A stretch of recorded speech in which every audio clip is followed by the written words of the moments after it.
May 2020, 2058 to 12. 1. Choose any two of the following hadiths and A. Describe their teaching about what Muslims believe, and 4. B. Explain how Muslims can put these teachings into action. 4. ANS. A. Teachings. 1. This hadith broadens the definition of charity/sadaqah by referring to some ordinary acts that do not involve spending money. Instead, they are related to utilizing the physical energies to help those in need.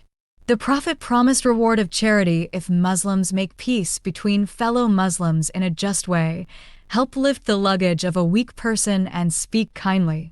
Same reward is promised for Muslims who walk to the mosque for daily prayers or who remove any harmful thing from the road. Thus, the hadith teaches Muslims understand the wider meaning of charity and God's generosity, who may give unusual reward for many ordinary deeds.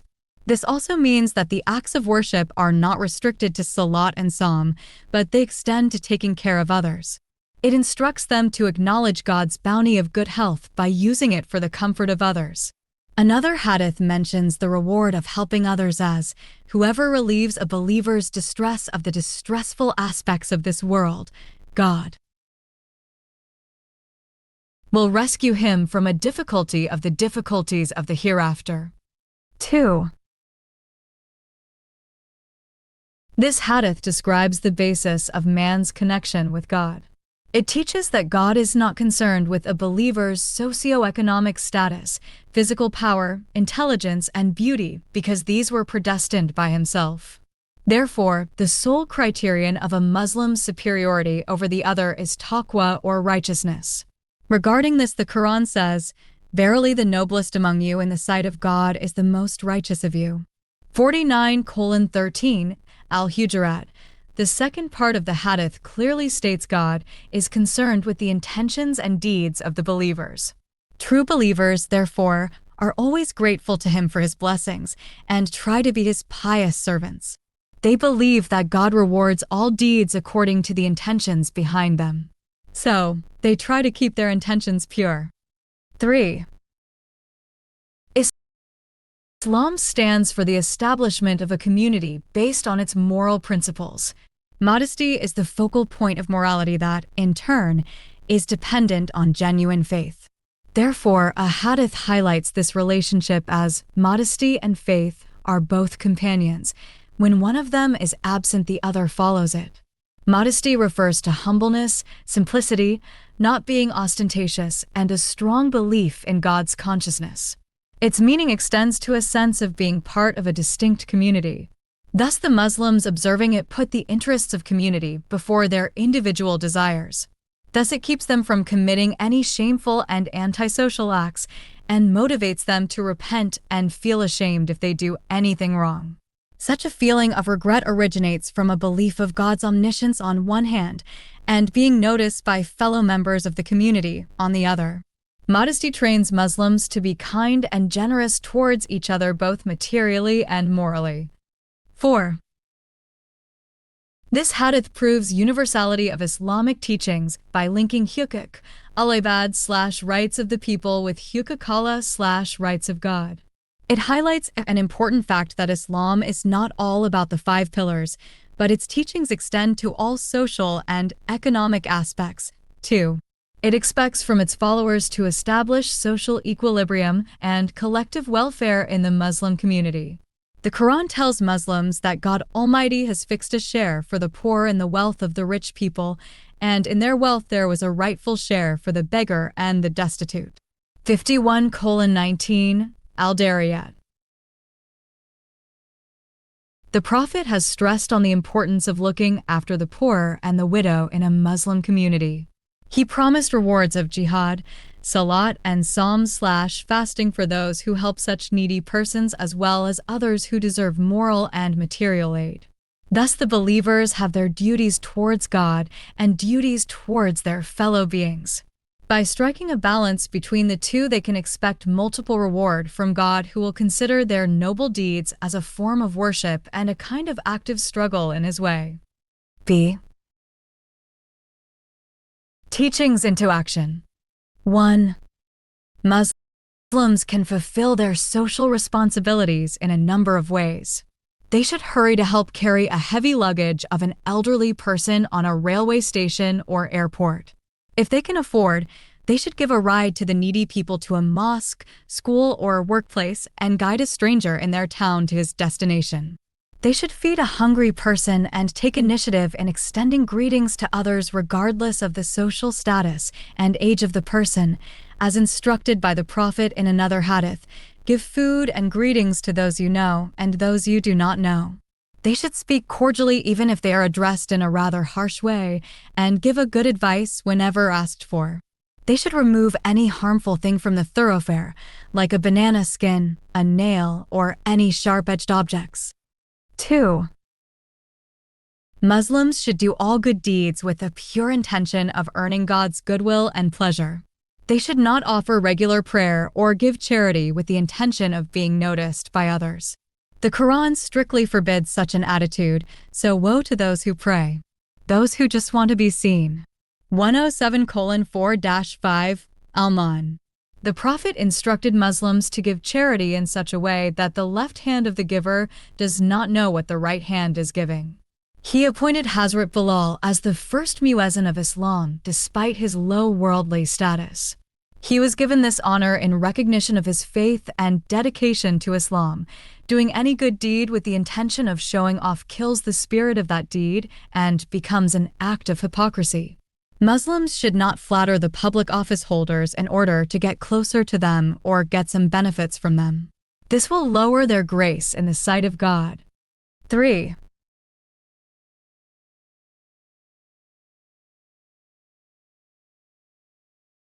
Four.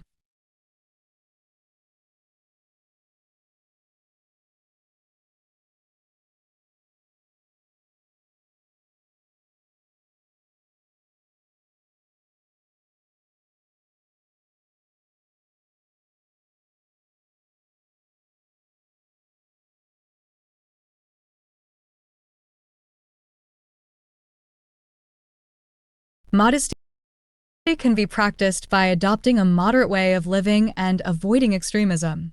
This moderation should reflect from their speech, dress, style of walk, and behavior towards others. Muslims should try to adopt a simple and humble way of living, as this will encourage them to help those around them without thinking themselves above others. Humbleness is loved by God and so is a source of getting closer to Him. Muslim men and women are commanded by the Quran to follow modesty as, and tell the believing men that they should lower their gaze and guard their modesty, and tell the believing women that they should lower their gaze and guard their modesty. 24:30-31 Al-Nur. These verses sum up the essence of Islamic teachings about modesty. 4. Muslims should not only observe the rituals of Salat and Psalm, but should also be generous towards the needy members of their community. They should give charity to the charity organizations that operate to provide education, healthcare, and housing to the poor. There are philanthropic organizations that have started building shelter homes and providing daily meals. God guarantees huge rewards for such generous believers in the Quran. The parable of those who spend their possessions for the sake of God is that of a grain out of which grow 7 ears, in every ear 100 grains. 2:261 Al-Baqarah. They should follow the example of the Prophet who married widow women in order to rehabilitate them. They can be taught some skills and given financial aid with the intention of making them self-dependent. The core objective should be to make such poor people assets of the community, not just a liability. 2a. Give a detailed account of the checks made on the text and narrators of hadiths. 10. B. In your opinion, what are the main advantages of carrying out checks to confirm the reliability of hadiths? 4. A. The 6 major collectors of hadith, the muhaddithin, utilized special tools to check the authenticity of each hadith before incorporating the same in their final compilations. These collectors were Imam Bukhari, Imam Muslim, Imam Tirmizi, Abu Dawud, Ibn Majah, and Nasai. These scholarly people checked the main body/text, matn, and the chain of transmitters, isnad, plural of sanad or first reporter of hadith, of each hadith very carefully. Thus, they were able to select only the genuine, sahih, hadith in their compilations. The text, matn, of each hadith was required to be in accordance with the teachings of the Quran and Sunnah, in the Arabic language of the age of the Prophet, in a simple expression and in no way mention anything against the status and dignity of the Prophet and his family. It should also not be in clash with other ahadith already accepted as authentic. It should not contradict the normal experience of the people or the laws of nature. Man should not contain details about any incidents that took place after the Prophet's demise, nor should it mention praise of some particular individual, place, or community, tribe, except for the ahadith mentioning the Prophet's special love for the closest relatives, e.g. al-Ibayt and companions. Finally, the matn should not describe unusual rewards for ordinary deeds. Similarly, the chain of narrators, sanad/isnad, was checked thoroughly. Sanad literally means authority or support because each hadith had been transmitted from one to the next generation on the authority of transmitters. So a number of narrators will constitute a chain called isnad, many reporters or sanads. This chain could be short with 2 or 3 narrators or could comprise as many as 6 or more transmitters. It starts from a companion who then reported it to his disciple who in turn narrated the same to the next in the chain and so on. The great authority on Islamic law, Imam al-Shafi'i, laid down rules to check the chain of transmitters. The chain of each hadith, starting from one of the major collectors, should always end on a companion. It should be totally uninterrupted and continuous. Dates of birth and death of all consecutive transmitters should overlap, i.e., each of the narrators should have been familiar with the previous and the next transmitter. Moreover, there were strict criteria regarding the memory and conduct of each narrator in the chain. For example, Imam Bukhari's memory was repeatedly tested. Once in Baghdad, the people chose 100 different hadiths and changed the sequence of the reporters as well as texts of the hadiths and recited them before Imam Bukhari. After hearing all these hadiths, he repeated each hadith with absolutely correct matn and isnad. He had memorized 2,000 traditions in his childhood.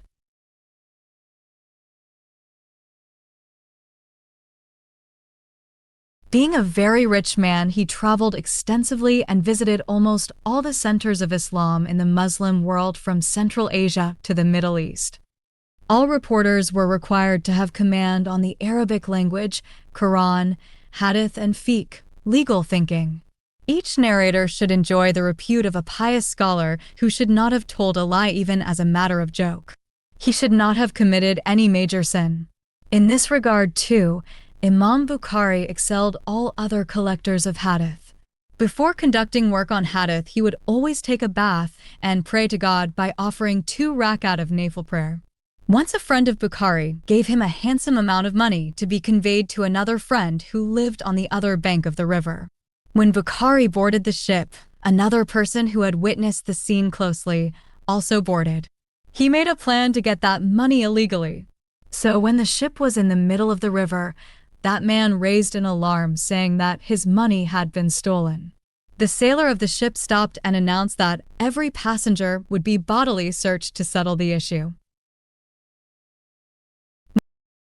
When Bukhari came to know about this, he threw the money in the river and decided to bear the damages instead of being implicated in a false case of theft, though he knew he would be acquitted in the end. He did not risk his repute at all. This shows how careful these muhaddithin had been in their mission. As a result, only genuine hadiths were included in their collections called al-Sahih, al-Sittah, the 6 authoritative books. Imam Bukhari shortlisted 7397 hadiths from the initial total of 600,000 hadiths. About 5,000 of these are repeated ones. B. The 6 major collectors worked in the light of this hadith. It is enough falsehood for someone to speak of everything he hears. So, the checks made by them on each hadith were aimed at sorting out the reliable ahadith from a huge stock of various types of hadith. Their laborious task resulted in the classification of hadith into Sahih, Hasan, Da'if, and Maudu types. This significantly helped the legal experts to make accurate laws for the guidance of ordinary Muslims. Sahih ahadith never contradict the Quranic injunctions, and thus the real image of Islam and the Prophet was highlighted. This strengthened the link between faith and practice of Muslims. The cumulative effect of all these was unity among the Muslims, as they all are agreed that genuine ahadith are the best means of understanding the Quran as well as the Sunnah of the Prophet. 3a. Outline the reasons for the unrest against Uthman and write an account of the rebellion in Medina that led to his martyrdom. 10. B. Umar and Uthman stood by what they believed to be just and were martyred for the position they took. What lessons can be learned from their martyrdom? Give reasons for your answer. 4. ANS. A. Hazrat Uthman faced serious troubles from 651 AD to 656 AD. Hazrat Uthman expanded the Muslim empire towards very remote territories, but faced many serious problems that escalated to his martyrdom. Many people believe that the mishap of accidental falling of his ring in the Arish well in 651 AD marked the start of troubles for him. It was the signet ring of the Holy Prophet. However, this is a debatable issue as there were other reasons for revolt against him. He was accused of favoring his kinsmen as he appointed his close relatives on key posts. Walid bin Uqba, a close relative of the Caliph, was first appointed as governor of Kufa, but was soon replaced by another relative, Sa'id bin Al-As. Abdullah bin Amir was appointed governor of Basra. They were competent but happened to be the sons-in-law of the Caliph. Abdullah bin Abi Sarah was appointed governor of Egypt, while Muawiyah was given a larger territory of Syria to govern. The Caliph's secretary, Marwan bin al-Hakam, was also from his family. Despite the competence of all these, the people in general criticized the Caliph as he extended more favors to them. They were allowed to draw loans from the Bait al-Mal and amass funds collected from their provinces. Many people blamed the Caliph that he spent the public money on his relatives. When complaints were brought to him against any of these governors, he would show unusual lenience towards them. He was accused of not keeping a strict check on his governors. This added to his growing unpopularity. He allowed the Arabs to acquire lands in the conquered areas, while the previous caliphs had banned this. This step intensified hostility between the Arabs and the local inhabitants. Another allegation against him was that he used the state pastures for his own use and restricted the people from using them. In fact, as the executive head of the state, it was his duty to supervise and maintain the state pastures, and this tradition was introduced by the previous two caliphs. Similarly, when Hazrat Uthman enlarged the court around the Kaaba in 647 AD, many houses were demolished. Though the owners were paid the compensation, they joined the rebels against him. Hazrat Uthman prepared the copies of the original script, Mushaf-i Hafsa, after receiving reports of disputes among the new converts over various dialects of recitation of the Quran. Then he ordered burning the disputed copies of the Quran with the noble intention of avoiding disunity among Muslims. However, this step was seen by the people as an insult of the Holy Book. Abdullah bin Saba, a Jewish hypocrite from Yemen, launched a campaign against the Caliph. He exploited Hazrat Ali's name and status to instigate people against the Caliph. Expelled from Kufa, Basra, and Syria, he eventually established his headquarters in Egypt. The Caliph never took any strict action against him, and Ibn Saba continued to make matters worse for Hazrat Uthman. In 656 AD, the rebels against the Caliph drafted a plan to get rid of him. 3 groups of armed rebels left Kufa, Basra, and Fustat for Medina on the pretext of pilgrimage to Mecca. They made separate bases in Medina, and this greatly shocked the people of Medina. The rebels sent delegations to the 3 most respected advisors of the Caliph, Hazrat Ali, Talha, and Zubair. These companions responded harshly and refused to cooperate with them against the caliph. As the deadlock prolonged, Hazrat Ali, acting as the intermediary, advised the caliph to remove the most unpopular governor of Egypt, Abdullah bin Abi Sarah. This, in Hazrat Ali's opinion, might satisfy the rebels and reduce the problems of the caliph. The caliph reluctantly agreed, and the rebels returned to their cities. 3 days into their march to Fustat, the rebels captured a slave of the caliph who was carrying a letter to the Egyptian governor.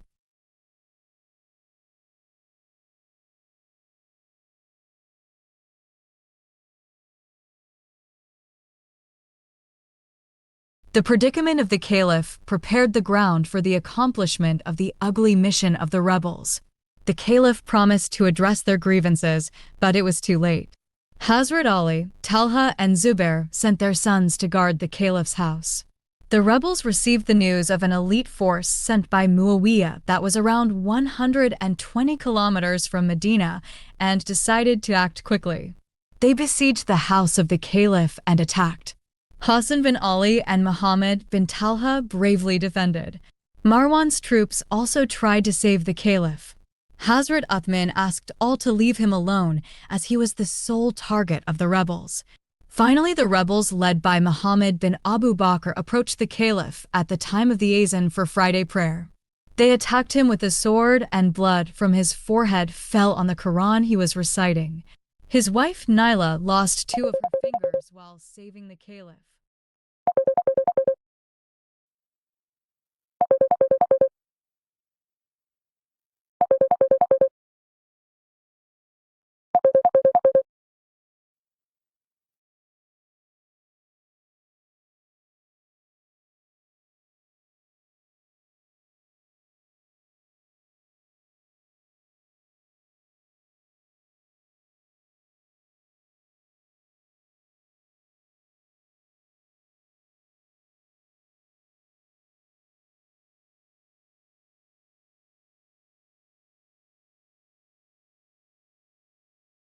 If B. Hazrat Umar stuck to his decisions despite being threatened by Firoz, as he thought he was right in refusing to interfere with the financial matters between a slave and his master.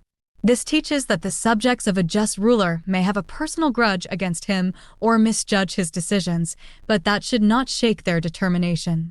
If he is sure that he is righteous, he should refer the matter to God as is declared in the Quran, for to God go all matters for decision. 3:109 Al-Imran. Hazrat Uthman was martyred by rebels who considered his policies wrong.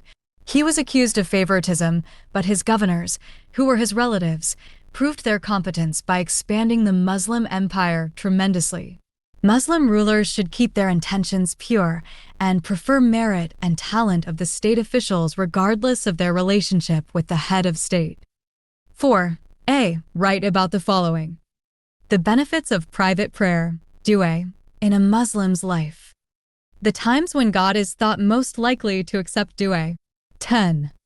B. How does dua bring a believer closer to God? 4. ANS. A. The benefits of dua in a Muslim's life. Dua, or personal invocation, is in a way continuation of the regular prayer/salat. It is an informal act of worship, as the believers may ask for anything from their Lord in any language. The Prophet highlighted the importance of dua by saying, "Dua is the core of worship." As salat contains fixed kinds of recitations, dua provides the believers an opportunity to ask from their Lord more of His favors and blessings for themselves as well as for their relatives and friends. Dua is a source of promoting humbleness, an attribute much liked by God. The Quran, in this regard, says, "Believers will surely win through those who humble themselves in their prayer."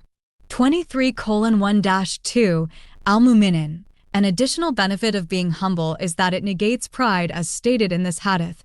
He in whose heart is as much pride as the size of mustard grain will not enter paradise.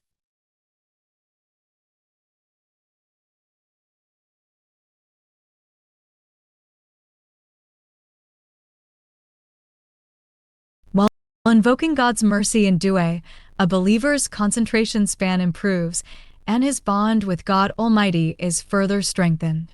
It is an effective tool of enhancing dependence on God instead of worldly powers. The time when God is thought most likely to accept dua. According to many ahadith of the Prophet, there are certain occasions when dua is most likely to be granted. Some moments late in night and the last third of the night are believed to be among such occasions. A hadith Qudsi says, when it is the last third of the night, our Lord descends to the heaven of the world and says, "Is there anyone who invokes me, that I may respond to his invocation?"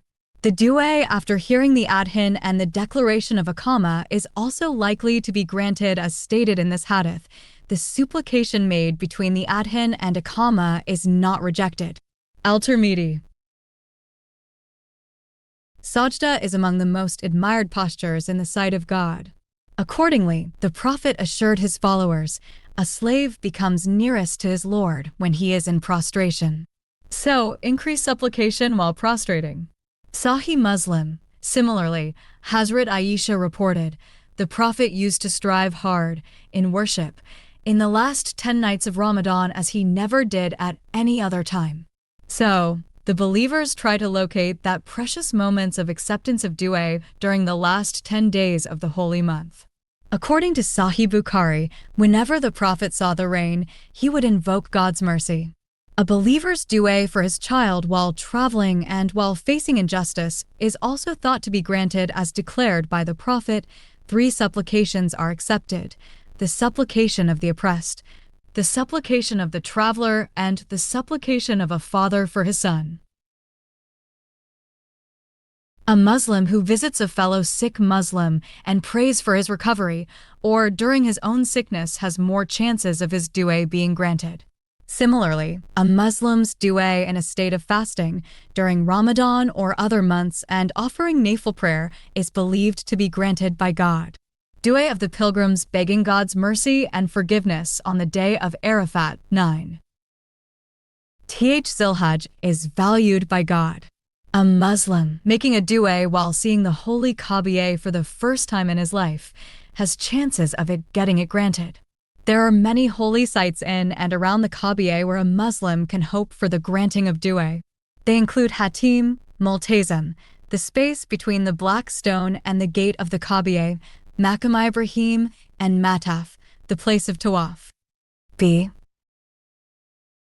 While making a dua, a believer develops a sense of being close to God as he reassures himself of God's positive response to his begging as mentioned in the Quran, and your Lord says, "Call upon me, I will respond to you." 40:60 Gaffer. While making dua, a believer's belief in Tawhid is strengthened, and that also brings him closer to his Lord. A Muslim opens his heart to God, exposes all his problems to him, and becomes a humble beggar before him, though he believes that God already knows the secrets of hearts. Thus he reminds himself of his status before the Lord of the worlds. He has a strong faith that God is in possession of uncountable bounties and unusual powers.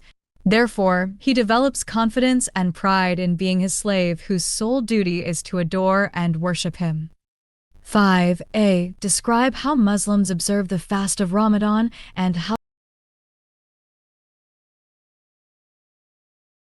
B. What is the purpose of fasting during the month of Ramadan? 4.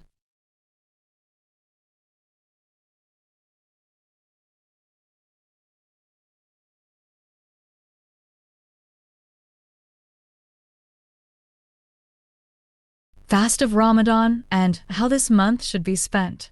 10. B. What is the purpose of fasting during the month of Ramadan? 4. ANS. A. Psalm.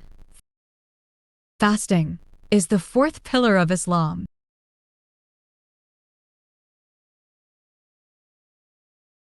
During the fast, extraordinary care is taken to observe God's commandments, such as offering the daily prayers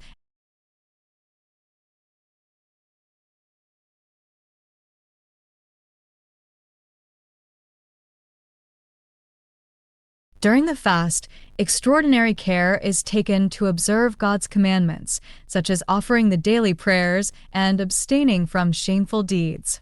Scholars have titled the fast of Ramadan as the annual refresher course for the Muslims.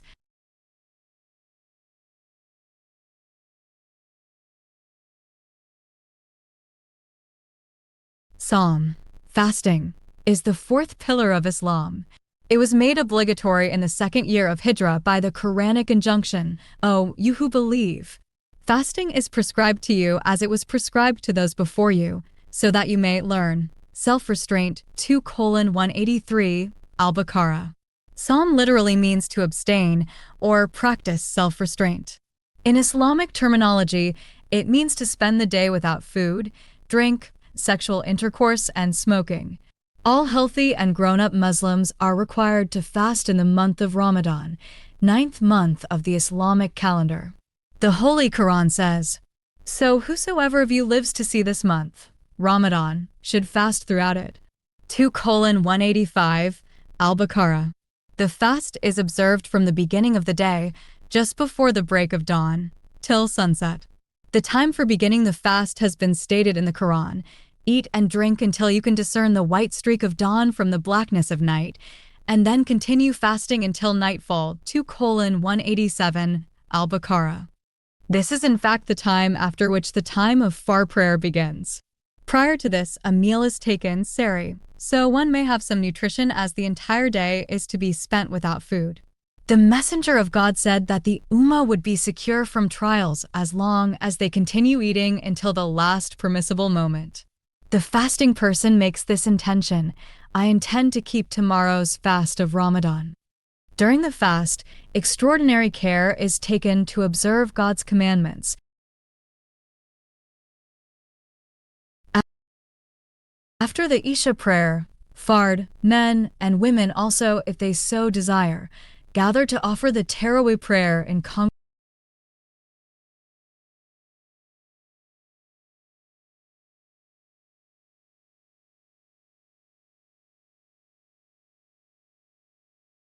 When the sun sets, the fast is broken by reciting, "O God, I..." After the Isha prayer, fard, men and women also, if they so desire, gather to offer the Tarawih prayer in congregation in the mosque. The object of the Tarawih is to recite a large portion of the Quran daily and thus complete at least one full recitation in this holy month. It may be offered in nafil congregation with 8 or 20 rakats. Ramadan is a blessed month in which the believers try to perform as many good deeds as they can and try to avoid all sins. They should avoid anger or aggression. Even if someone tries to provoke a believer, he should simply say that he is fasting and avoid confrontation. Muslims make special observance during the last 10 days of the holy month. They try to find the night of power during the last 5 odd nights of Ramadan. They spend these nights in offering nafil prayer, recitation of the Quran, and watching special programs on TV. Some Muslims also observe i'tikaf or retreat from social life during the last 10 days of Ramadan.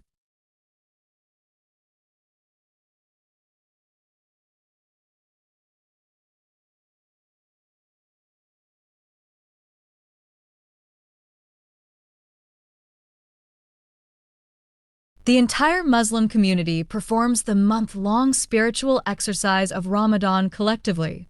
Muslims strive in this month to curb all detrimental desires and evil thoughts and nurture love, patience, unselfishness, and social consciousness. The Prophet declared the act of fasting as a barrier against undesirable acts. Fast is a shield against sins.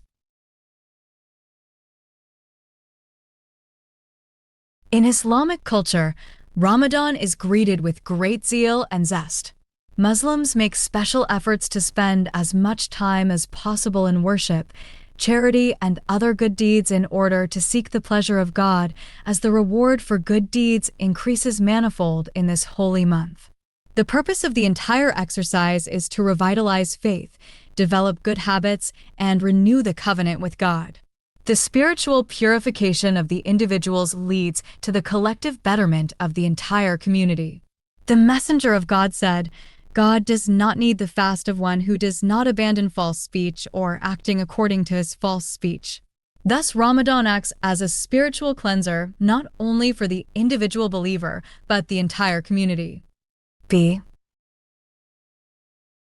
The basic purpose of fasting is to inculcate taqwa or self-restraint, as is stated in 2:183 Al-Baqarah. This taqwa is the basis of shaping the conduct of the believers. They submit before the will of God by observing all restrictions for a fixed period of time. They develop unity and equality by obeying God's commands collectively. Fasting also fosters brotherhood and discipline among Muslims as they reschedule daily chores of life according to Shur and Iftar timing. The Taraweeh prayer and observances of the last 10 days of Ramadan further strengthen communal ties. They try to get closer to God by offering nafil prayers and reciting the Quran and helping the poor. A hadith promises reward of such deeds. Whoever prays during the night in Ramadan out of sincere faith and seeking its reward from God will have all his previous sins forgiven. Agreed upon.